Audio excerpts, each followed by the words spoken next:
ደቂቃ አብረን እንማማራለን።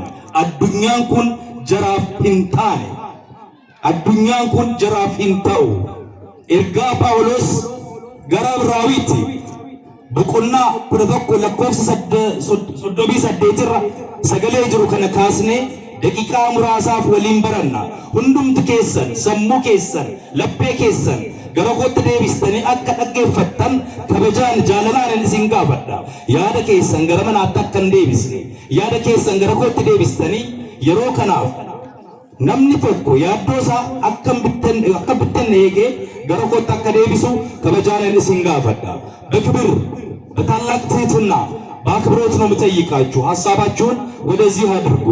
ዓለም አልተገባቸው ተብሎ የተነገረላቸው ዓለምን ንቀው ለሚኖሩ እንደ ቅድስት አርሴማ ላለች እናት እኛ ቅድስት አርሴማ ስትባል ጸበሏን እየጠጣን ከብዙ ድዌ የተፈወስን ከብዙ መከራ የወጣን አንገታችንን ደፍተን የነበርን አንገታችንን ቀና ያደረገችን ጸበሏን ስንጠጣ እያለቀስን የነበርን ሰዎች እንባችንን ያበሰችልን ተስፋ ቆርጠን ሳለ ተስፋችንን የቀጠለችልንና ተስፋችንን ያለበለመችልን በጸበሏ ብዙ ተአምር በሕይወታችን ያየን ታመን ሰዎች እንኳን ተጸይፈውን እኛ መውደቂያችን ለሰዎች መሳለቂያ ስንሆን ጸበሏን ጠጥተን እኛ የተማንባት ክርስቲያኖች ኦርቶዶክሳውያን በአርሴማ የምንመካ የምናምናት የእግዚአብሔር ቅድስት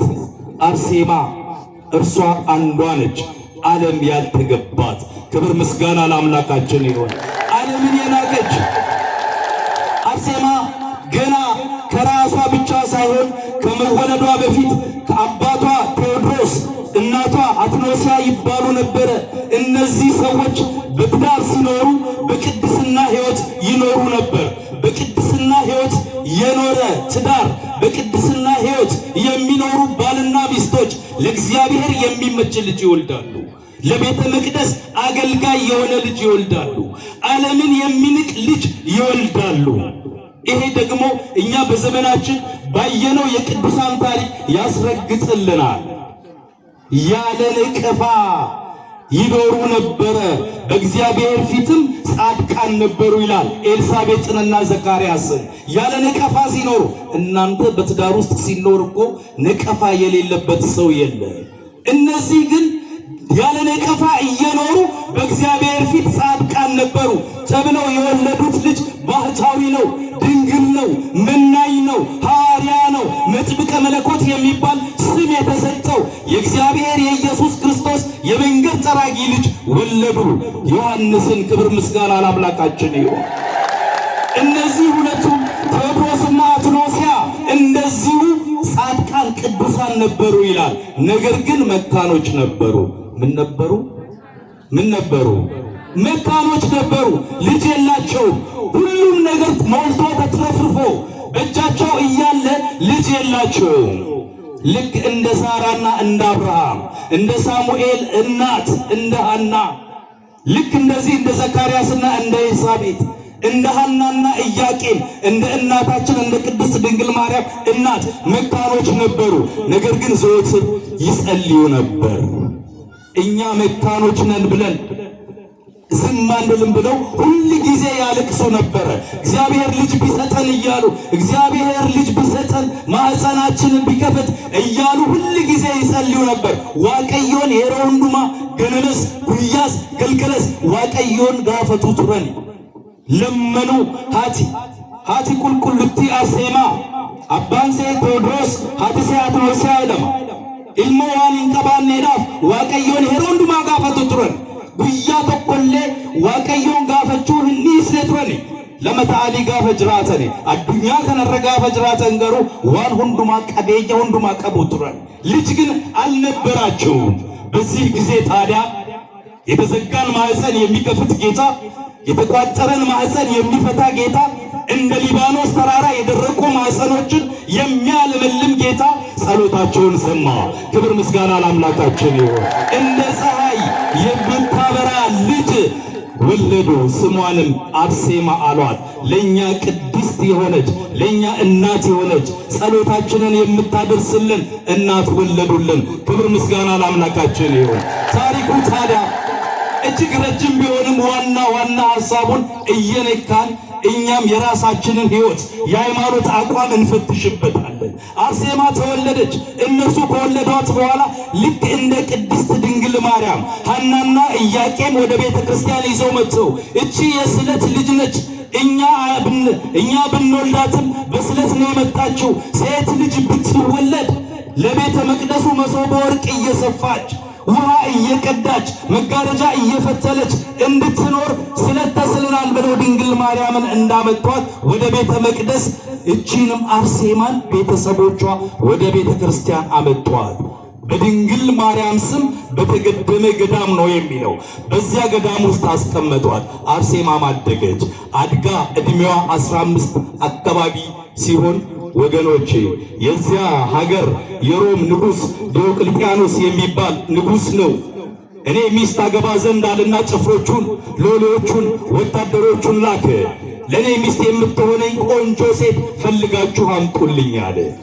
በዚህ ጊዜ ያንን የሚፈልጉለትን ጭፍሮች መላክ ብቻ አይደለም ለነሱ የሚያስፈልጋቸው ጥያቄ ቢቀርብባቸው መልስ የሚመልሱበት ሰይፍ እንዲይዙ አደረገና ምናልባት ቆንጆ ሴት ካያችሁም ስዕሏን ስላችሁ እንዳሁኑ ጊዜ ፎቶ አንስቶ በቲክቶክ፣ በኢንስታግራም፣ በዩቲዩብ፣ በፌስቡክ በምናምን የለም ወጣቶች። ያኔ ምን አለ ዲዮቅልጥያኖስ? ሄዳችሁ ካገኛችሁ በሮም ውስጥ ዞራችሁ ቆንጆ ሴት ካገኛችሁ ስዕሏን ስላችሁ ላኩልኝ አለ። በኋላ ሲዞሩ አጡ።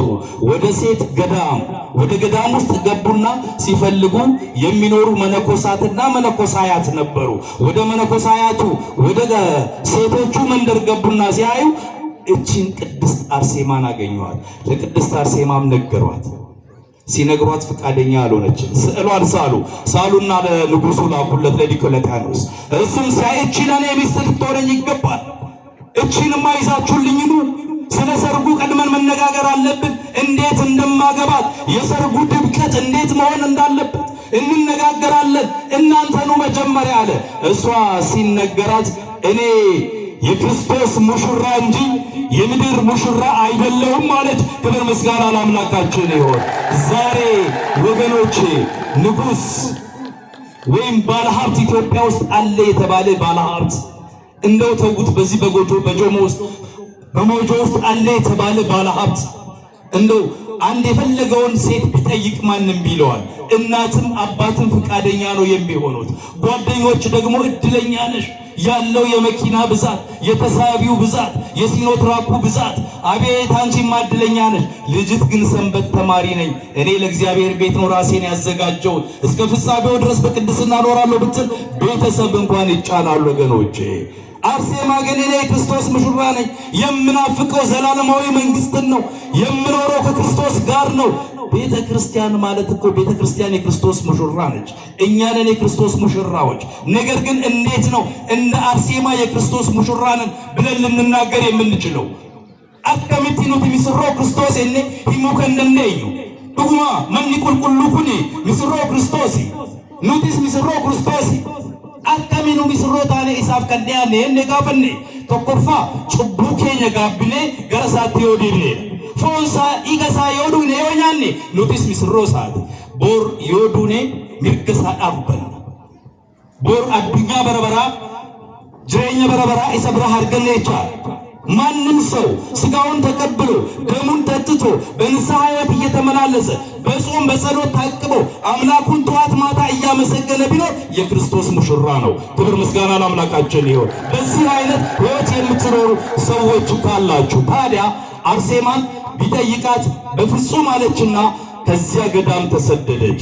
ስደት ብትሰደድም ሄዳ ወደ ገዳም ነው የገባችው። ወደ ገዳም ሄዳ ስትገባ ከዛ ከሮም ገዳም ተሰዳ ወደ ሌላ ዋሻ ውስጥ ስትገባ የዚያ ዋሻ ደግሞ ሌላ ድርጣድስ የሚባል ንጉስ አለ። ያ ድርጣድስ የሚባለው ንጉስም ደግሞ እዚያ ስትሄድ ረፍት አልሰጣትም። ከድርጣድስ በፊት የዚያ የድርጣድስ የጦር መኮንን አያትና ለትዳር ጠየቃት። በፍጹም አለች እኔ ምድራዊ ሰው አይደለሁም። ነገር ግን ወገኖች እጅግ የሚገርመው ነገር እንዲህ አይነት ታሪክ ከስንክሳር አንስተን ስንነግራችሁ የታለ አርሴማ ማናት፣ ቅዱሳን እነማን ናቸው ብለው ለሚጠይቁን አካላት ምላሽ የሆነ መጽሐፍ ቅዱስ ውስጥ ማስረገጫ ታሪክ አለ። እኛ ኦርቶዶክሳውያን ዝም ብለን አይደለም። ልክ ያ የጦር መኮንን ከድርጣድስ በፊት ሲያስጨንቃት የነበረ ሚስቶች አሉኝ እፈታለሁ እባክሽ ሚስት ሁኚኝ ብሎ ሲዘበዝባት ሲጨቀጨቃት መውጫ መግቢያ ሲያሳጣት የነበረ ባጠገቧ የነበሩ በዚያ ገዳም ውስጥ ይኖሩ የነበሩ ሌሎች ሰማዕታትን እየወሰደ የአንበሳ ጉድጓድ ውስጥ ሲጥላቸው አንበሳዎቹ ለነዛ ሰማዕታት ይሰግዱ ነበረ። መብላት አልቻሉም ይላል። ክብር ምስጋና ለአምላካችን ይሁን። ያኔ እነዚያ አንበሳዎች ያልበሉበት የእግዚአብሔር መላእክት ከእግዚአብሔር ተልከው ይጠብቋቸው ነበረ እነዚያን ሰማዕታት። እነዚያ አንበሶች ግን ወጡና ይላል ስንክሳሩ የዛሬው 300 ሰዎችን ገደሉ ይላል። የዚያ የንጉሱን ጭፍሮች የመኮንኑን ጭፍሮች ገደሉ፣ በሏቸው ይላል። በኋላ ይሄ የጦር መኮንን ሲተዋት አርሴማ በኋላ አንተ ላዘጋጀው ስዕል፣ አንተ ላዘጋጀው ምስል፣ አንተ ላዘጋጀው ጣዖት አልሰግድም ብላለች አንድ ሴት መጣለች ብለው ለዚህ ሄደው ለድርጣድስ ነገሩት። ድርጣድስ ደግሞ ማነች እቺ አምጧት። ይሄ ድርጣድስ የሚባለው ልክ እንደ ዲዮቅልጥያኖስ ንጉስ ነው። ማናት እሷ አምጧት አለ። ስትመጣ አንቺ ነሽ አልሰግድም ያልሽው ለምንድን ነው የማሰግጂው ካላት በኋላ እንደገና ልቡራራና ይላል ለኔ ሚስት ሁኚኝ አለና ጠየቃት። በዚህ ጊዜ በፍጹም እኔ ሚስት አልሆንም፣ የመንግስቴን እኩሌታ ሰጥሻለሁ፣ ንግስት አደርግሻለሁ፣ በንግስና ወንበር ላይ ትቀመጫለሽ፣ ሀብት ንብረት በሙሉ ያንቺ ይሆናል፣ እባክሽን ከኔ ጋራ በትዳር ኑሪ ብሎ ቢለምናት በፍጹም ማለት ያኔ ሊነኳት ሲሄዱ ይላል ማንም ሊቀርባት አይችልም፣ እንደ መለኮት ትፋጅ ነበር አርሴማ ይላል። ክብር ምስጋና ለአምላካችን ይሁን። አጠገቧ ማንም ሰው ሊጠጋ አይችልም እንጂ አሁን እናንተ ስታስቡት አሁን የትኛው ንጉስ ነው ወይም የትኛው ባለሀብት ነው አስገድዶ ወታደሩን ሎሌውን ጀነራሉን አድማ በታኝን የፈለገው ፈልገው እንደፈለገ ማድረግ ይችላል እኮ። ያውም በዚያ ጊዜ የነበሩ ነገስታቶች ኃይለኞች ናቸው፣ እንደፈለጉ ማድረግ ይችላሉ። ነገር ግን መንካት አይችሉም። ለዚህ ማስረገጫችን ነው ያልኳችሁ የመጽሐፍ ቅዱስ ጥቅስ በዚህ በሁለተኛ ነገሥት ምዕራፍ 6 ቁጥር 8 ጀምሮ ያለውን ታሪክ ቶሎ አሳጥረን መዳሰስ ግድ ይለናል። ኤልሳን ሊይዙ የመጡ ሰራዊቶች የንዕማን ሰራዊት ኢዮራምን ሊገድል በሄደበት ጊዜ የንዕማን ሰራዊት ኢዮራምን ሊገድል ሲሄድ ኢዮራምን መግደል የፈለገው ንዕማን የሁለት ሀገር ነገስታት ሊሆን ፈልጎ ነው። ያኔ ኤልሳ ኢዮራምን በዚህ በኩል እንዳትሄድ፣ በዚህ ሸለቆም እንዳታልፍ፣ እንዲህ አይነት ቦታም እንዳትቀመጥ እያለ ይመክረው ነበር። ያኔ ኢዮራምን ማግኘት አልቻሉም። የንዕማን ሰራዊቶች ማግኘት ሲያቅታቸው ሰራዊቱን ሰበሰበና ከናንተ መካከል ሚስጥር ያወጣ አለ እርሱም ማን ነው አለና ጠየቃቸው። ምክንያቱም እኔ መግደል እንዴት አቃተኝ ይሄንን ኢዮራምን ብሎ ጠይቃቸው አንዱ መቶ አለቃ እጁን አወጣና ንጉሥ ሆይ 1000 ዓመት ንገስ፣ እኛ አይደለንም፣ ነገር ግን አንተ በእልፍኝ ውስጥ ቁጭ ብለህ ያሰብከውን ነገር የሚያውቅ አንድ የእግዚአብሔር ነቢይ በዶታይን አለ፣ እርሱ ነው የሚናገረው አሉና ነገሩት። በሉ ያ ኤልሳ ያላችሁትን ሰው ገላችሁ አንገቱን ቆርጣችሁ ለማስረገጫ ከአንገቱ በላይ ያለውን አካል ጸጉሩን ይዛችሁ አንጠልጥላችሁ አምጡልኝ አለ። ኤልሳን ሊገድል ሰራዊቱ ሄደ። በዚህ በሁለተኛ ነገሥት ምዕራፍ 6 ቁጥር 8 ጀምሮ ያለው ታሪክ ነው። ኤልሳን ሊገድሉ ሲሄዱ ኤልሳ ዶታይን በምትባል መንደር ውስጥ ተቀምጦ ከእግዚአብሔር ጋር ይጸልያል። የኤልሳ ደቀ መዝሙር በኋላ ወጥቶ ሲያይ እጅግ ብዙ ሰራዊት ነበረ። ወጥቶ ሲያይ ሰራዊቱን ሲያይ ደነገጠና ጊያዝ ብዙ ሰዎች አሉ እኛን ሊገሉን መጥተዋል፣ ምን ይሻለናል አለና ጠየቀው። በዚህ ጊዜ አይዞህ አትፍራ፣ እኛ ጋር ያሉት እነርሱ ጋር ካሉት ይበልጣሉና አትፍራ አለው። ያኔ ኤልሳ ሲያይ እውነትም ሰራዊት ከበዋል። በጉልበቱ ተንበረከከና እጁን ዘረጋና ወደ እግዚአብሔር ጸለየ። ቅዱሳን እግዚአብሔርን እንዲህ ነው የሚያዙት። ሕፃን ልጅ አባቱን ጫማ ግዛልኝ፣ እማዬ ልብስ ግዢልኝ ብለው እንደሚያዙት ቅዱሳን እግዚአብሔርን እንዲህ ነው የሚጠይቁት፣ እንዲህ ነው የሚያዟቸው። እኛም እኮ ያን የነበረው እግዚአብሔር አሁን አለ። አይኖቹ ቅርብ ናቸው እግዚአብሔር፣ ጆሮቹም ቅርብ ናቸው። ብንጠይቅ ይመልስልናል፣ ለጥያቄያችን መልስ ይመልስናል። ጋፊ ኬኛፍ ዴቢኖ ኬነዋ ቀዮ አመስ እጅሳስ ጉሪሳስ ይወደ ነው ብረት ትጭራ ገሩ አከምት ያከደ አልተቋለ ሲባኑ አዱኛ ኬሰ አለስዱሙ ክርስቲያና ፈጣ አላ ሲባኑሞ ዋና ዱኛ ኑራ በርባብ ጎና ዋቀዮ አከም ከዳኬኛ ሃደገው እንዴት ይስማ እግዚአብሔር። ልባችን ከዚህ ሲወጣ ዓለም ውስጥ ነን ስንመጣ ቤተ ክርስቲያኖች ነን የምንመስለው።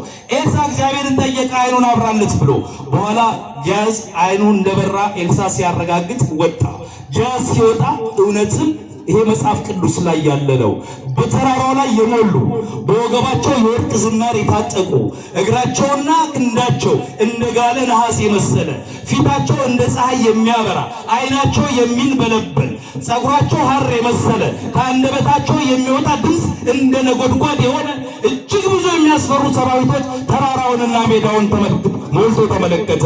በኋላ ያውኖቹ ያስፈራሉ፣ ፊታቸው ያበራል፣ ወገባቸው ላይ ያረጉት ነገር ልብሳቸው በጣም የሚገርም ነው አለና ጊያዝ ለኤልሳ ነገረው። እነዚህ ደግሞ የኛ መላእክት ናቸው አለ። ክብር ምስጋና ለአምላካችን ይሁን። ቅዱሳኑን መላእክት እንደዚህ ይጠብቋቸዋል፣ ቀርቦ ማንም አይነካቸውም። ዋናው ራስን እኛም እግዚአብሔርን አምነን የምንኖር ከሆነ ሁልጊዜ በሃይማኖት ጸንተን ጠዋት በኪዳኑ ማታ በምህላው ሁልጊዜ በቅዳሴው ሁልጊዜ የምንሳተፍ ከሆነ ጸበሉን በእምነት እየጠጣን አባቶቻችን መንበር ላይ ያስቀመጡትን መስቀል በእምነት እየተባረክን የምንመለስ ከሆነ መስቀሉን ተዳብሰን እምነቱን ተቀብተን ሃይማኖታችንን አጥብቀን አጽንተን የምንይዝ ከሆነ የእግዚአብሔር መላእክቶች ዙሪያችን ሁሌ ሰፍረው ስላሉ ከክፉ ነገር ይጠብቁናል። ይህንን ነው ማመን ኦርቶዶክሶች። ሁልጊዜ ከኛ ጋር አሉ። ኃጢአትም ስንሰራ መላእክቶች የሉም ማለት አይደለም። ነገር ግን እያዘኑ ያዩናል አጠገባችን። ምንድነው ኃጢአት የምታደርጊበት እያሉ አጠገባችን አዝነው ይቆማሉ። ማታም ስንተኛ ይጠብቁናል መላእክቶች። አርሴማን ታዲያ ይጠብቋል። መንካት ያቃታቸው እነዚያ ነገስታት የእግዚአብሔር መላእክቶች አጠገቧ ስለነበሩ ነው። የእግዚአብሔር ኃይል የእግዚአብሔር መንፈስ ከሷ ጋር ስለነበረ ማንም ሰው አጠገቧ ደርሶ ስጋዊ ፍላጎቱን ሊፈጽም አልቻለም።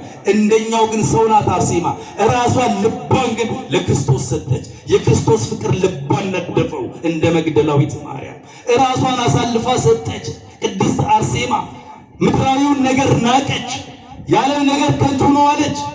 ምድራዊው ነገር ምንም ነገር ሊያስጨንቃት አልቻለም። ሰዎች፣ ነገስታት፣ ባለሀብት ስንት ቢመላለሱ እናቷ እንኳን ብትለምናት ልጄ ሆይ ነገስታቱ ይገሉሻል፣ አግብተሽ ኑሪ፣ ምናለ እግዚአብሔር ማኅፀኔን ባልፈታው ባልወለድኩሽ ይሻለኝ ነበር እስክትል ድረስ እናትየዋ እባክሽ አግቢ እስቲ ብሞትም ለአምላኬ ነው ልሙት ልሰዋ እያለች ነገስታቱን አትታዘዛቸውም ነበር። ቅድስት አርሴማ ምን አይነት የሃይማኖት ጥንካሬ ነው እናንተ!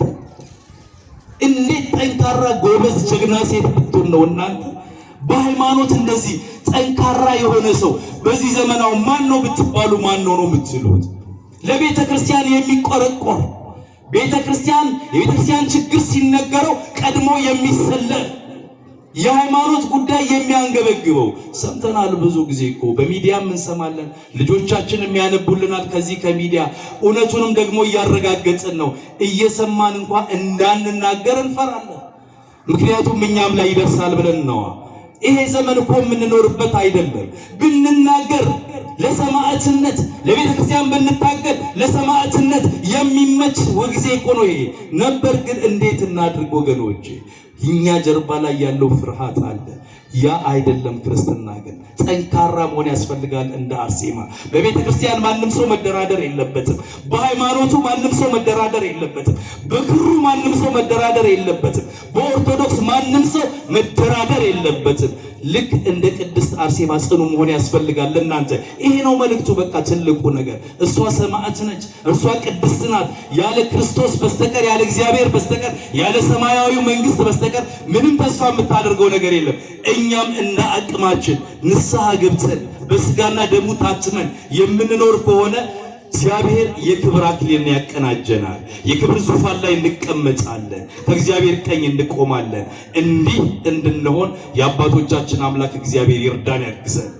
ልብ በሉ ታዲያ የእግዚአብሔር ልጆች፣ ታሪኩ እጅግ ረጅም ቢሆንም አርሴማ ይሄንን ሁሉ ውጣ ውረድ ስታልፍ፣ ሌሎቹ ሰማዕታት ከአንበሳ ጉድጓድ ስታድን፣ በኋላ ደግሞ እቺ በቃ እኛ ለሰራ ነው ጣዖት የማትሰድ ከሆነ እሳት ውስጥ ትጣል ብሎ እሳት አቀጣጥለው አብረዋት የነበሩ 27 ሰማዕታትን እሳት ውስጥ ሲጥሉ የእግዚአብሔር መላእክቶች መጥተው ሲያድኗት፣ ልክ አናንያ፣ አዛርያ፣ ሚሳኤልን ሲድራቅ፣ ሚሳቅ፣ አብደናጎን ከእሳት ውስጥ ያወጣው ቅዱስ ገብርኤል ከሌሎቹ መላእክት ጋር ሆኖ ከእሳት ውስጥ ሲያወጣት ስትድን እቺ ሴት ማናት ምንድናት እያሉ ግራ ሲገባቸው ወገኖቼ እቺ ቅድስት አምላኳ ምን አይነት አምላክ ነው፣ አዳኟ ምን አይነት አምላክ ነው እያሉ ሲገረሙ በኋላ አንቺ በመተትሽ በጥንቆላሽ ይሏት ነበር። አላወቁም አምላኳ ሰማያዊ መንግስት እንደሆነ፣ እውነተኛው አምላክ እንደሆነ፣ እውነተኛው ሰማይና ምድርን የፈጠረ እቺ በየሰኮንዷ የምንምጋትን አየር የፈጠረ ጌታ መሆኑን ሳይረዱ ቀርተው